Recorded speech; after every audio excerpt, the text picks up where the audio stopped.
My name is Anna. I am 23 years old. I live in a small city called Riverdale with my father and my younger sister. I work in a small coffee shop in the city center. I like my job because I love meeting people and making coffee. But one morning, something very strange happened. It was a cold, rainy morning in October. I woke up early because I had an early shift at the cafe. When I checked my phone, I saw a message from my best friend Laura. It said, "Anna, please come to the train station today. I really need you. 11 a.m. platform 4. I didn't understand. Why did Laura want me to go to the train station? She didn't say anything else. I called her, but her phone was switched off. I looked at the clock. It was already 9 a.m. I only had 2 hours to get ready. I put on my favorite jeans, a warm blue sweater, and my black boots. I grabbed my raincoat and my small black umbrella. My dad was making breakfast. I told him, "Dad, I have to go to the train station. Laura needs my help." He looked worried. "Be careful, Anna. Call me if you need anything," he said. Outside, the rain was falling heavily. I walked to the bus stop. The bus was crowded with people going to work. I stood near the door and watched the foggy windows and the city streets passing by. After 30 minutes, I reached the train station. It was big and full of people. Everyone was rushing with bags and suitcases. I looked for platform 4, but the signs were not clear. It took me 10 minutes to find it. When I reached, Laura was not there. I waited 10 minutes, then 15, then 20. Still no Laura. I felt worried and confused. Then I saw a young boy sitting alone on a bench. He looked sad. I walked to him and said, "Hey, are you okay?" He looked up. His eyes were red like he had been crying. "I lost my ticket," he said softly. "I don't know how to go home." I sat beside him. "My name is Anna. Maybe I can help you." "What's your name?" He said his name was Tommy. He told me he was visiting his grandmother, but he dropped his ticket somewhere. He was scared to call his mom. I gave him a small chocolate from my bag and said, "Don't worry, we'll find a way." Just then, my phone rang. It was Laura. I answered quickly. "Laura, where are you?" Her voice was shaking. "Anna, where are you?" She said. "I'm at platform 4, waiting for you." I said. Laura gasped. "Oh no. I'm at platform 2. Please come quickly. I'm really scared."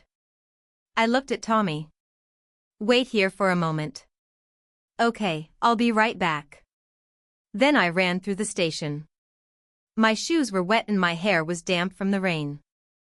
When I reached platform 2, I saw Laura sitting on the floor near a ticket machine. She looked so scared. "Laura," I called. She looked up and ran to me. She hugged me tightly. "Anna, I didn't know who to call. I was so scared," she said. "What happened?" I asked. She whispered. "I think someone is following me." My heart started to beat fast. "Who? Why would someone follow you?" I said. "I don't know," she said. "I saw a man on my bus. He kept looking at me. When I got down, he got down, too. Now he's here somewhere." I looked around. Many people were walking by. Then Laura pointed slowly toward the small cafe. "That's him," she whispered. I saw a man in a dark green jacket and a black cap. He was pretending to look at his phone. I said, "Stay here. I'll go talk to him." But when I stepped forward, the man looked at us and quickly walked away. We watched him disappear into the crowd.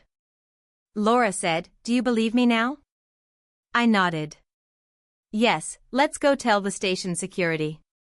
We went to the help desk and told a kind lady everything. She called a security guard. The guard listened carefully and said, "Don't worry. We'll check the cameras." Laura looked calmer now. She squeezed my hand. "Thank you, Anna. I don't know what I would do without you." I smiled. "Next time, send me the right platform." We both laughed a little, but I was still worried inside. Then I remembered Tommy, the little boy. I told Laura I need to help someone else, too. We went back to platform 4 and found Tommy still sitting there with his small bag. Laura sat beside him while I went to the ticket counter. I told the lady what happened. She said she would call Tommy's mother. When his mom arrived, she hugged Tommy tightly. She thanked us again and again. I felt warm inside. It felt good to help. When we left the station, it was still raining. Laura and I shared my umbrella and walked to a small cafe nearby. We sat and drank tea. Laura told me she thought the man might be her old boyfriend. He was angry when she left him.